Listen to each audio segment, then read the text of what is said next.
Le Niger a accusé la France et 2 pays de la CEDEAO de vouloir les déstabiliser. Et ce n'est pas la première fois qu'on entend ce type d'accusation venant de la part de AES qui désigne certains pays de la CEDEAO de vouloir les déstabiliser. Étant donné que c'est récurrent, ce n'est pas la première fois, ni la deuxième fois, ni la troisième fois, et que les gouvernants ne vont pas sortir les preuves sur Internet, et qu'il faut aller devant une cour de justice pour pouvoir ramener les preuves. Pourquoi les pays qui sont accusés depuis plusieurs mois ou plusieurs années, qui sont accusés de cela, pourquoi ces pays-là ne saisissent pas les instances pour forcer les pays de l'AES à fournir les preuves? Les membres de la CEDEAO qui ont été accusés, si eux décident de dire que non, c'est pas nous, c'est simple de dire non, c'est faux ou des trucs comme ça. Si tu es accusé, quelqu'un t'accuse, c'est de la diffamation si la personne ne dit pas la vérité.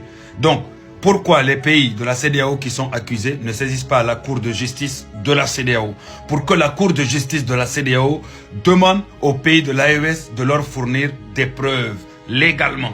Et bien sûr, si les pays de l'AES derrière refusent de fournir des preuves, là on pourra dire que c'est pas vrai.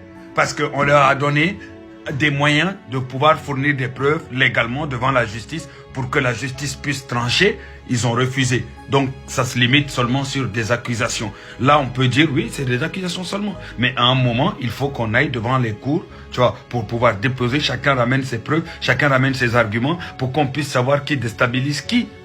Ensuite, à part la Cour de justice de la CEDEAO, tous les pays africains ont le droit et devoir même de saisir la Cour africaine des droits de l'homme et des peuples, tout simplement, pour demander à ces pays-là de fournir des preuves de ces accusations-là, sinon ça devient de la diffamation.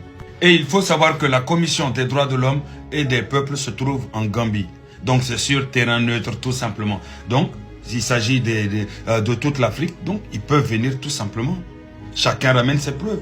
Ceux qui sont accusés viennent saisir la justice pour dire ouais, que ça fait un moment qu'on diffame sur leur pays et que eux désormais saisissent la justice officiellement pour réclamer à ces pays-là de fournir des preuves. Et maintenant, ça sera à la Cour africaine des droits de l'homme et des peuples de exiger à AES de fournir les preuves. Là, on pourra voir qui dit vrai, qui dit pas vrai.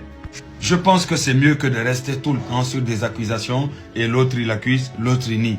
L'autre il accuse, l'autre il nie. Ça ramène plus de problèmes au niveau des peuples.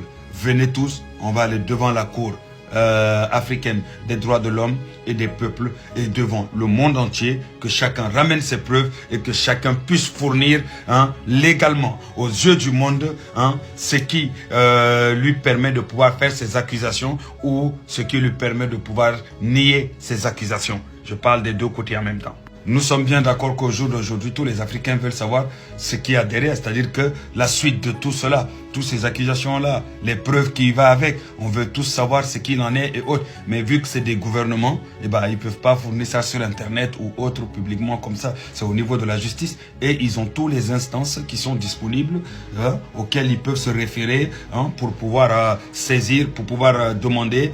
Donc, à tous les pays qui sont concernés, nous on veut savoir la vérité parce que nos pays sont impliqués là-dedans, tout simplement. On ne veut pas se réveiller un beau jour, on nous dit il y a la guerre et que nos pays, parce qu'ils sont dans une confédération ou autre, se retrouvent obligés à rentrer dans une guerre qu'ils n'ont pas demandé, qu'ils ne veulent pas. Et je le répète encore une fois, le Sénégal ne fera jamais la guerre à aucun pays africain, tout simplement parce que tous les pays africains sont frères avec le Sénégal, tout simplement.